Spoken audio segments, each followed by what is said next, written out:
তাৰ জীয়েকৰ নাম কি আছিলে? ৰেৱতী। কথা পাতিছেনে?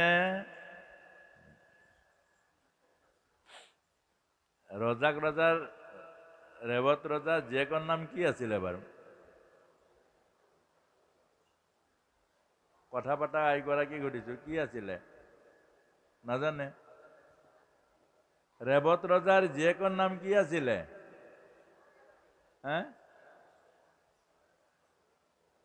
কথা পাতিলে এইটোৱে দশা। কি আছিলে? গ'ল, হেৰালে। এতিয়া ৰেৱত ৰজাৰ জীয়েকৰ নাম কি? ৰেৱতী। এই ৰেৱতী জীয়েকৰ এতিয়া দৰা এটা লাগে নহয়। এতিয়া দৰাৰ কাৰণে চিন্তা কৰি কৰি ভাবিলে দৰা ক'ত পাম?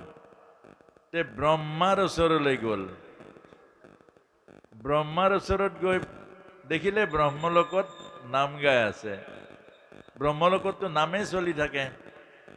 যেতিয়া নাম চলি আছে, ৰেৱত ৰজাইও ভাবিলে যে নাম শেষ হোৱাৰ পাছতে কথাটো ব্ৰহ্মাক সুধিম আৰু। এতিয়া নাম শেষ হ'ল। যেতিয়া শেষ হ'ল, সুধিবলৈ গ'ল যে পিতামহ তোমাৰ ওচৰলৈ আহিছো। তেতিয়া ক'লে কেতিয়া আহিলা? বোলে এই অকমানি আগত। তেতিয়া ক'লে অকমানি আগত মানে যুগ পাৰ হৈ গ'ল। এতিয়া দাপৰ যুগ পৰিলে। সত্য, ত্ৰেতা, দাপৰ যুগ এইকেইটা পাৰ হৈ গ'ল।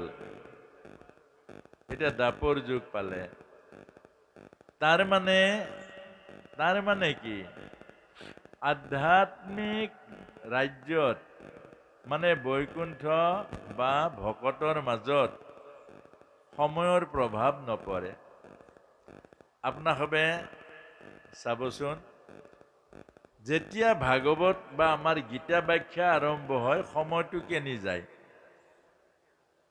10:30 বাজেই।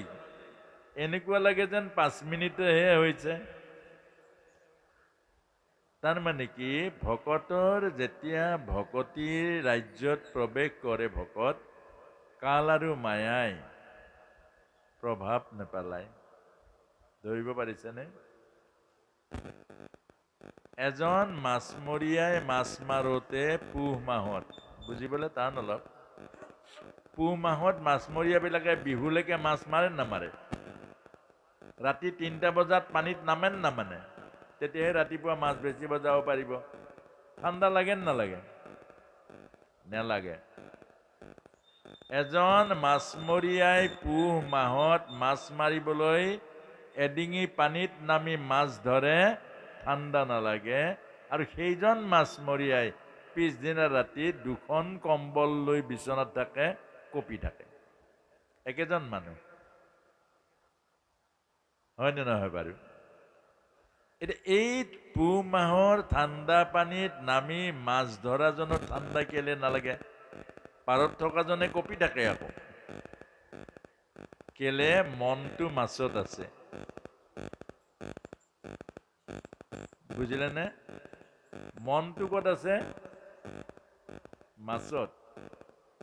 কম্বল লৈ শুই থকাজনৰ মনটো ক'ত আছে? ঠাণ্ডাত। বৰ ঠাণ্ডা দেই, বৰ ঠাণ্ডা দেই। কম্বল লৈ থকাজনৰ মনটো আছে ঠাণ্ডাত, আৰু পানীত নামি পুহ মাহত থকাজনৰ মনটো আছে মাছত, তাৰ ঠাণ্ডা নাই। গতিকে আপোনালোকো এই যে ঘৰত থাকোতেহে বৰ গৰম, ইয়াত আহি পৰি দিয়াৰ পাছত বৰ গৰমটো নাই। ইয়াত গৰম আছে জানো? নাই। এতিয়া কথা শুনিছে? আৰু কথাৰ মাজত সোমাই আছে, কথাৰ মাজতে আনন্দ পাইছে, নামৰ মাজতো আনন্দ পাইছে। এইটোকে কৈছে। অৰ্থাৎ দেহ ভাৱনাই দেহৰ পীড়া কৰে, আত্মভাৱনাত দেহৰ পীড়া নকৰে। ঠিক আছে? এতিয়া আমি কি কৈ আছিলো? এটা গৰ্ভত ভাল সন্তান কেনেকৈ কামনা কৰিব লাগে? এটা সন্তান আগৰাতি পিছৰাতি স্থিতি কৰিলে আপোনাক লাজ নকৰিব, চবকে ক'ব লাগিব আকৌ। ইয়াত থকা আই মাতৃসকলে 10গৰাকী আমাৰ ভৱিষ্যতৰ বোৱাৰী আৰু বৰ্তমানৰ বোৱাৰীক ক'ব লাগিব, তেতিয়াহে কাম হ'ব। আমি আকৌ তাৰ পৰা আকৌ কাৰোবাক ক'বলৈ নাহোঁ। আকৌ আপোনাক সবে ক'ব লাগিব, আই মাতৃসকলে ক'ব লাগিব, লগ পালেই ক'ব লাগিব, বোলে বোৱাৰীহঁত ব ব ব ব ব ব ব ইমান ডাঙৰ ভাল কথা এটা শুনি আহিলোঁ, ব এইবোৰ কথা ক'ব। এই বাকী ৰাজনীতি, অৰুণোদয়, এই লাখপতি বাইদেউ এইবিলাক আলোচনা নকৰিব। এই কথাখিনি পাতিব, ছোৱালীহঁতক বুজাব, আৰু তেতিয়া চাব আমাৰ সমাজখন সঁচাকৈ ঠিক হ'ব। আমি আগত সেইবোৰে আলোচনা কৰিছিলোঁ। গতিকে এই কথাখিনি আমাক বুজালে। তাৰ পাছত আৰু কি বুজালে? স্বামীটো নাই শুনা, অকলেই শুনিলে।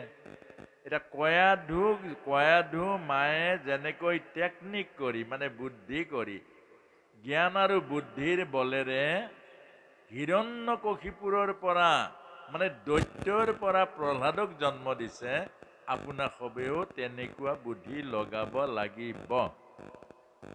ধৰিব পাৰিছেনে? এগৰাকী নাৰীয়ে মৰমেৰে চব বস কৰিব পাৰে, কাজিয়াৰে নোৱাৰে। এতিয়া আমাৰ বোৱাৰীসকলকে সেই কথাটোৱে শিকাইছো। কাজিয়াৰে মুখে মুখে উত্তৰ দি, মুখে মুখে তৰ্ক কৰি এজন পুৰুষক বস কৰিব কেতিয়াও নোৱাৰিব। কিন্তু মৰমেৰে এজন পুৰুষক নালাগে, 10জন পুৰুষকো বস কৰিব পাৰিব। নাৰীৰ হাতত এইটো শক্তি দিছে। গতিকে আপোনাক সবে আজিৰ পৰা এই কথাখিনিতে গুৰুত্ব দিব। এটা ভাল সন্তান, দৈবিক গুণযুক্ত সন্তান, আমাৰ এটা ঈশ্বৰীয় গুণযুক্ত সন্তান আমি কেনেকৈ জন্ম দিব পাৰোঁ, কেনেকৈ নমাই আনিব পাৰোঁ, এইটো চিন্তা কৰক। যি এতিয়া সময় পাৰ হৈ গ'ল, আপোনাৰ বোৱাৰী আছে, বোৱাৰীৰ লগত আলোচনা কৰক, পৰিকল্পনা কৰক। আপোনাৰ নাতি আছে, নাতিনী আছে, পৰিকল্পনা। দুইটাক, ল'ৰা ছোৱালী দুইটাক লাজ নকৰিব। মিছা কথা ক'বলৈ লাজ কৰিব লাগে, ল'ৰা ছোৱালীৰ আগত ফাঁকি দিবলৈ লাজ কৰিব লাগে। এই সত্য কথা ক'বৰ কাৰণে লাজ কৰিব নাপায়। গতিকে আপোনাৰ দুইটাকে একেলগে বহুৱাই, আজি শুনিলে ৰাতিলৈকে বহুৱাই, নহ'লে কালি হ'লেও বহুৱাই, ৰ বোৱাৰী, মই কথা কেইটামান শুনিলোঁ, মা তই এইটো লিখ, কাগজান কলমান লিখ, ল'ৰাটোক মাতচোন, তাকো মাত মাত মাত মাত এই কথাখিনি শুনিলোঁ, তই এখন ডায়েৰীত লিখ, মোকে লাগিব, তই ডায়েৰীত লিখ। গতিকে আপোনাৰ তাইৰ হতুৱাই লিখক, ল'ৰাৰ হতুৱাই আলোচনা কৰক। এইখিনি শুন, তহঁতে বাৰু ইমান লেখা পঢ়া কৰিছ, তহঁতে ইমান শিক্ষিত ল'ৰা, এইখিনি কথা সঁচা ক'লে নে মিছা ক'লে, তই বাৰু এইটো কথা কচোন, এইটো চিন্তা কৰচোন, এইটো মোক তই উত্তৰ দিবিচোন। অৰ্থাৎ আমি এইখিনি টেকনিক, এইখিনি অভ্যাস, এইখিনি আমি পৰিকল্পনা, আমি ভাল কাম এটা কৰিবলৈ যাওঁতে তাত খৰচা কৰিব লাগিব, কিবা চিন্তা কৰিব লাগিব, খৰচাটো আপোনালোকে নকৰে। এই উদ্দেশ্যে অনুষ্ঠান পতা মই আজিলৈকে ক'তো শুনা নাই। মাত্ৰ এই গুৱাহাটীৰ দুটা পৰিয়ালে মোক লৈ গৈছিলে। তেওঁলোকৰ মাকো ডক্তৰ, বাপেকো ডক্তৰ, পুতেকো ডক্তৰ, আৰু তেওঁলোকৰ বিয়াৰ পাছত এই ল'ৰাটোৰ আৰু এই বোৱাৰীজনীক জ্ঞান দিবলৈ মোক লৈ গৈছিলে। যেতিয়া মই সুধিছিলোঁ, আপোনালোকে গোটেই খানদানে ডক্তৰ, আকৌ কি জ্ঞান লাগে? বোলে নহয়, আমি দেহৰ ডক্তৰ, জীৱনৰ ডক্তৰ আপুনি। গতিকে জীৱনৰ কাৰণে আপুনি ইহঁতক জ্ঞান দিয়ক, জীৱনটো মধুৰ হ'ব। তেওঁলোক যদিও উচ্চ শিক্ষিত, তেওঁলোক জ্ঞানক গুৰুত্ব দিছে। গতিকে এই কথাখিনি আপোনালোকে যত্ন কৰক। আৰু যত্ন নকৰিলে সমাজখন ভয়ানক বিপদত পৰিব। কেনেকুৱা ল'ৰা ছোৱালী জন্ম দিছে এতিয়া, মাক বাপেকক চিনি নাপায়, পাপ পুণ্য চিনি নাপায়, ধৰ্ম বুজি নাপায়, শ্ৰদ্ধা ভক্তি বুজি নাপায়, এতিয়া কি হ'ব?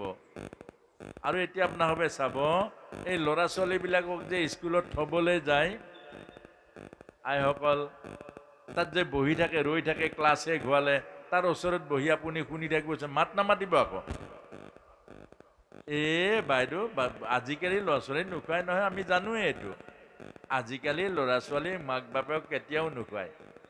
আজিকালি ল'ৰা ছোৱালীৰ পাছত বা আমি বুঢ়া কালত ক'ত থাকিব লাগে কি এইবোৰ আলোচনা কৰে মানে ফিক্স কৰি দিলে আৰু ল'ৰা ছোৱালী নুখুৱাই ল'ৰা ছোৱালীয়ে যে মাক বাপেকক ঈশ্বৰ দেখে এনেকুৱা পৰিয়ালবিলাকত ল'ৰা ছোৱালীয়ে যে মাক বাপেকক জীৱনৰ সৰ্বস্ব ত্যাগ কৰি সুখ দিছে সেইবোৰ পজিটিভ চিন্তা নকৰে সেইটোহে চিন্তা কৰিব লাগে নিগেটিভটো কৰে জানো আজিকালি ধৰ্মৰ একো নাই আজিকালি ধৰ্ম কৰিলে কি আজিকালি মানুহক ভাল পাই লাভ নাই আজিকালি মানুহক খুৱাই লাভ নাই আজিকালি মানুহক মৰম কৰি লাভ নাই আজিকালি মানুহ এইবোৰ চিন্তা কৰে নেকি যিখন সমাজৰ নিগেটিভ চিন্তাটো বেছি হয় যিখন সমাজত নকাৰাত্মক চিন্তা এখন সমাজ তলত যাব নে ওপৰলৈ যাব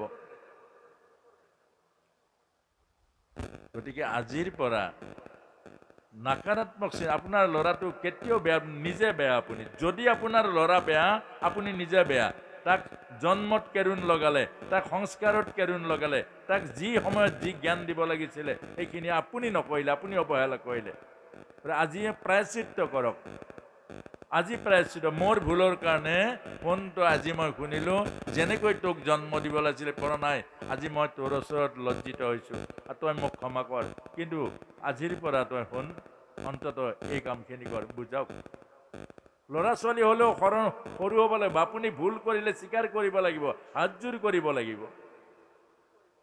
যে বাপেকে ভুল কৰিলে যে ল'ৰা ছোৱালী আপোনাৰ হবে স্বীকাৰ নকৰিব এইটো নহয় আৰু সেইকাৰণে এই কথাখিনি খুব গুৰুত্বপূৰ্ণ কথা আপোনাৰ হবে মনোযোগ দিব তাৰ পাছতে আহিল এটা এই সন্তানক গৰ্ভ সংস্কাৰ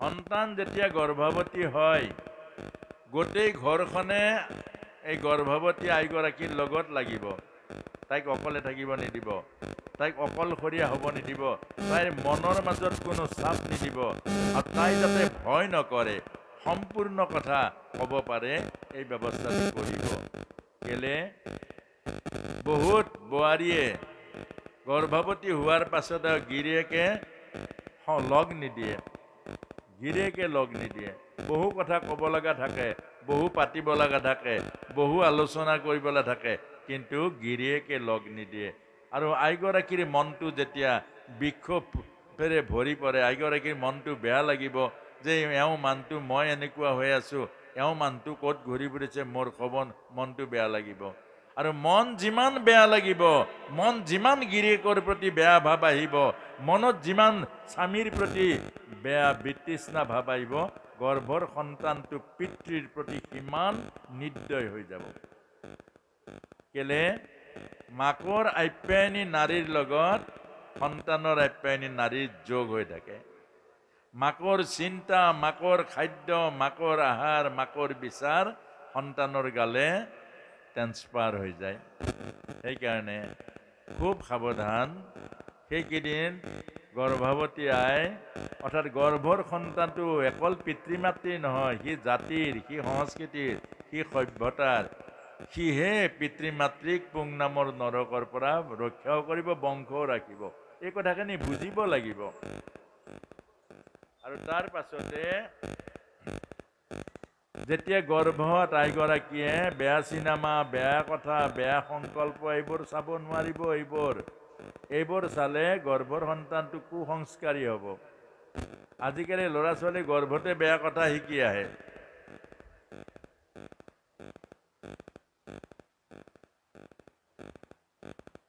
আজিকালি ল'ৰা ছোৱালী যিবিলাক চাব আপোনাৰ হবে গৰ্ভতে বেয়া কথা শিকি আহে কেলে মাকে গৰ্ভতে বেয়া শিক্ষা দিয়ে মোবাইলৰ মাজেৰে সেইকাৰণে সাৱধান আপোনাৰ গৰ্ভত যেতিয়া সন্তান থাকে বেয়া চিন্তা বেয়া ভাৱনা বেয়া দৃশ্য সেইবিলাকৰ পৰা আঁতৰি থাকিব ভাল চিন্তা ভাল কথা ভাল পৰিকল্পনা ভাল দৃশ্য এইবোৰ আপুনি ব্যৱস্থা কৰিব লাগিব মই ধেমাজি মাৰোৱাৰী সমাজত 9 দিন ৰাম কথা কৰিছিলোঁ তাত এটা কমল শৰ্মা বুলি এঘৰ গৃহস্থীৰ এগৰাকী বোৱাৰীয়ে এটা ল'ৰা সেই ল'ৰাটো ইমান ভক্তিমান কেছেট লগাই দিয়ক গোটেই দিনটো নাচিব ৰামায়ণৰ কেছেট লগাই দিয়ে গোটেই দিনটো মই বোলো তাইক এদিন মই মাতি আনি ওচৰত বহালো बोले देखो तुम ये तुम्हारा लड़का को क्या कैसे जन्म दिया है ये जो लड़का है तुम्हारा कैसे जन्म दिया, गर्भ में कैसा था, कैसे क्या किया? तेरा को स्वामी जी मैं सारा रामायण उसको दर्शन करा मेरे गर्भ में, सारा रामायण का शिक्षा उसको गर्भ में दिया है। अभी वो रामायण से वो हृदय उसको बहुत बिगड़ता हुआ, इसीलिए नाचते हैं। राम कथा सुन के वो सम्पूर्ण वो हेरी विलीन हो जाता है। এইকাৰণে আমাক কৈছে যেনেকুৱা গৰ্ভত আপুনি শিক্ষা দিয়ে সন্তানে তেনেকুৱাই শিক্ষা লয়। গতিকে এগৰাকী আই এইটো ৰাইজৰো দায়িত্ব যে অমুকৰ বোৱাৰী নহ'ব, তাই জাতিৰ বোৱাৰী, জাতিৰ সংস্কৃতি মনত ৰাখিব। গতিকে এই কথাখিনি আপোনালোকে নিজেও কৰিব, আনকো ক'বৰ কাৰণে যত্ন কৰিব। গৰ্ভ এতিয়া 7 মাহত সন্তান পূৰ্ণ হয়, 5 মাহত পঞ্চামৃত খুৱায়, অৰ্থাৎ 5 মাহত হৃদয় গঠন হয়। 5 মাহ যেতিয়া গৰ্ভৱতীগৰাকী হয়, 5 মাহত হৃদয় গঠন হয়। এই হৃদয়খন যাতে অমৃতময় হয়, হৃদয়খন যাতে ৰসময় হয়, হৃদয়খন যাতে প্ৰেম আৰু ভাল পোৱাই ভৰি পৰে, তেতিয়া সেইটোকে কৈছে পঞ্চামৃত। পঞ্চামৃত কৰাই আৰু তাইক মন্ত্ৰপুতভাৱে হৃদয়ৰ পঞ্চ সংস্কাৰী কৰে আৰু হৃদয়ৰ মাজত পবিত্ৰ প্ৰভুৰ নাম দিয়ে। তেতিয়াহে তাই হৃদয়খন গঠন হ'ব, অমৃতময় হ'ব। 7 মাহত পূৰ্ণ হয়। এটা সন্তান যদি 7 মাহত জন্ম পায় সি পূৰ্ণ সন্তান হয়, 7 মাহতে পৰিপূৰ্ণ হয়। আৰু 7 মাহত জন্ম পোৱা সন্তান বহুত আছে।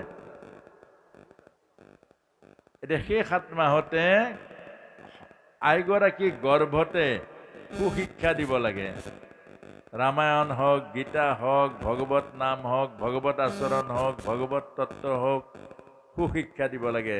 আৰু লগে লগে দৰকাৰ হ'লে বোলে এই নাৰায়ণ কবচ হওক, এইবোৰ মহামৃত্যুঞ্জয় মহামন্ত্ৰ হওক, হনুমান চালিচা হওক, তাৰ যেনেকুৱা মানে যিটো পৰিয়াল যি ভাৱনাত বেছি শাক্ত আছে, শৈৱ আছে, গণপত্য আছে, সৌৰীয় আছে, বৈষ্ণৱ আছে, সেই জ্ঞানখিনি তাৰ ভিতৰত দিব লাগে। আৰু দিলে সি বলৱান হ'ব, সি গৰ্ভতে বলৱান হৈ আহিব, সি গৰ্ভতে মৃত্যুঞ্জয় হৈ আহিব, সি গৰ্ভতে ঈশ্বৰ কেন্দ্ৰিক হৈ আহিব। আৰু সেইকাৰণে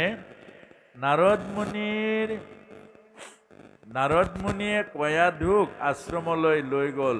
কয়াধু যদি ঘৰত থাকিলেহেঁতেন নহ'লহেঁতেন, সংগ নাপালেহেঁতেন। সেইকাৰণে কয়াধু থাকিলে ঋষিৰ আশ্ৰমত থকা কাৰণে প্ৰহ্লাদৰ মহাভাগৱত ৰূপে পৰি গ'ল। এতিয়া আপোনাৰ ঘৰখনত তেনেকুৱাই হ'ব লাগিব আশ্ৰম। হাই খাই খাই যদি কৰি থাকে, এইফালে গৰ্ভৱতী আইগৰাকী আছে, বেয়া মাত, বেয়া চিন্তা, বেয়া কথা, বেয়া ভাৱনা, সেইখন কি হ'ল? আৰু সেইখনৰ পৰিৱেশৰ মাজত আৰু সন্তান কি হ'ব? সেইকাৰণে আপোনাক কৈছে যে পৰিৱেশ সুন্দৰ, এইবিলাক কৰিব লাগিব। এইবিলাক কোনোবাই কৰাই দিব নেকি? কোনো কৰে, আপুনি কৰিব লাগিব। আপোনাৰ জীৱন আপুনি গঢ়িব লাগিব, আপোনাৰ পৰিয়াল আপুনি সুন্দৰ কৰিব লাগিব, আপোনাৰ ঘৰখন আপুনি সুন্দৰ কৰিব। কোনে কৈ দিব? আজিকালি মানুহ ফ্ৰীতে চব বিচৰা হ'ল, নাপায়। আপোনাৰ সবে আচল বল বীৰ্য চব পৰিব। ফ্ৰীতে চাউল দিয়াৰ কাৰণে এতিয়া প্ৰায় মানুহ খেতিয়ে নকৰে। সেইটো হ'লে নহ'ব নহয়।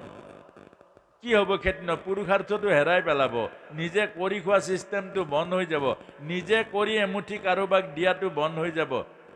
আপোনাৰ সবে নিজে যেতিয়া খেতি কৰিব, তাৰ পৰা এমুঠি কাৰোবাক দিব, সেই মহাপুণ্য হ'ব, আত্মাই আনন্দ পাব। মই কৰা খেতিৰ পৰা আপোনাক এই এমুঠি চাউল দিছোঁ, এটা জিকা দিছোঁ, এটা ৰঙালাও, কিমান ভাল লাগিব।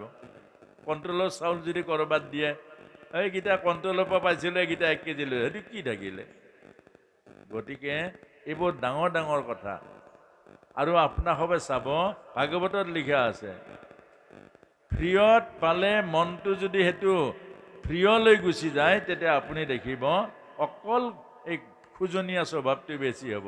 আজি আপোনালোকে বহুতে ভাগৱত পাতি চাব, ভাগৱত পাতি চাৰিওফালৰ পৰা পইচা বিচাৰি ফুৰে, আৰু সেই পইচাকেইটা লাভ কৰে, নিজৰ 1 পইচাও নিদিয়ে তাত।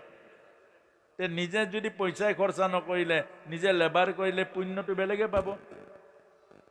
আজি যদি আপুনি খোৱাবিলাক কাৰোবাৰ পৰা মাৰোৱাৰীৰ পৰা আনে, মাৰোৱাৰীৰ মহাদান পুণ্যটো তেওঁলোকে পাব।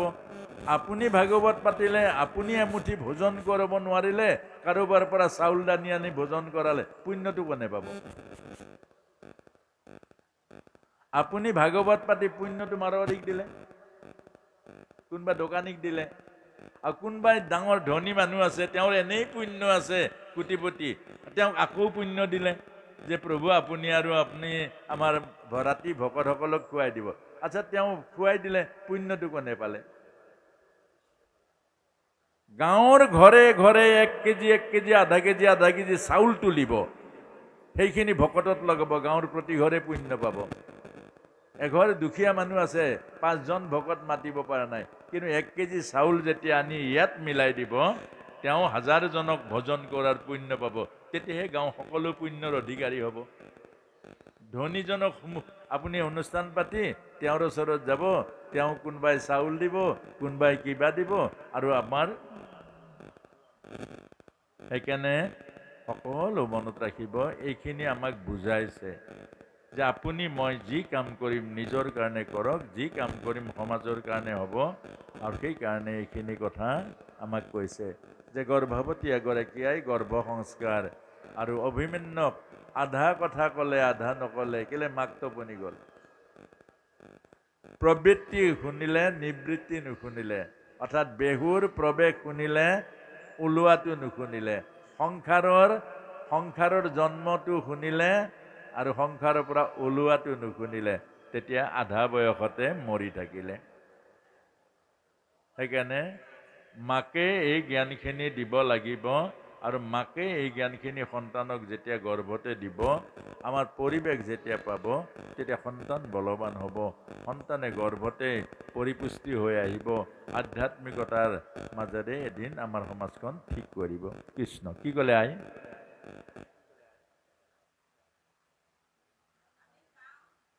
কলৈ যায়?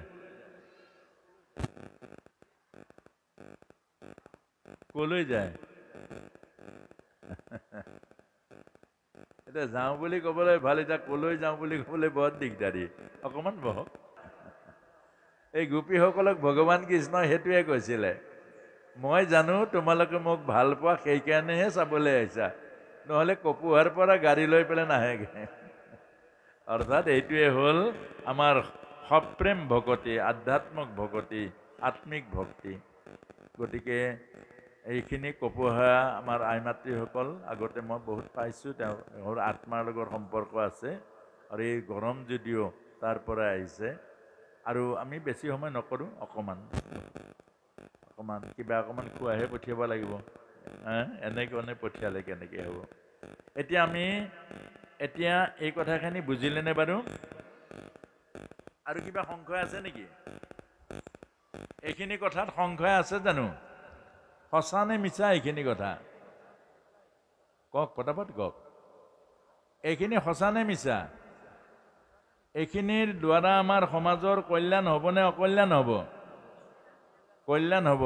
আৰু কল্যাণ কৰিব লাগে নালাগে সমাজৰ? আজিৰ পৰা দৃঢ়তাৰে এইখিনি কাম আমি কৰিব লাগিব। আমি বাস্তৱ জীৱনত এক প্ৰয়োগ কৰিব লাগিব, আৰু এই গাঁৱত এটা সেনেকুৱা মহৎ আত্মা নমাই আনিব লাগিব বোৱাৰীসকলে। এই গাঁৱত অন্ততঃ এজন মহান আত্মা, আৰু সেই মহান আত্মা নমাই আনিব লাগিব। যেনেকৈ শ্ৰীমন্ত শংকৰ গুৰুজনাক, এজন শ্ৰীমন্ত শংকৰ গুৰুজনাই আজি অন্ততঃ অসমৰ প্ৰান্তে প্ৰান্তে একো নিদিলেও আমাক এই বৈকুণ্ঠৰ নামঘৰ দিলে, সমন্বয় সম্প্ৰীতি সদ্ভাৱনা আৰু কৃষ্ণ নাম হৃদয়ত আমাক দি থৈ গ'ল। গতিকে এনেকুৱা আমাৰ বৰ্তমান এইখিনি আপোনাসবে নিশ্চয় কৰিব।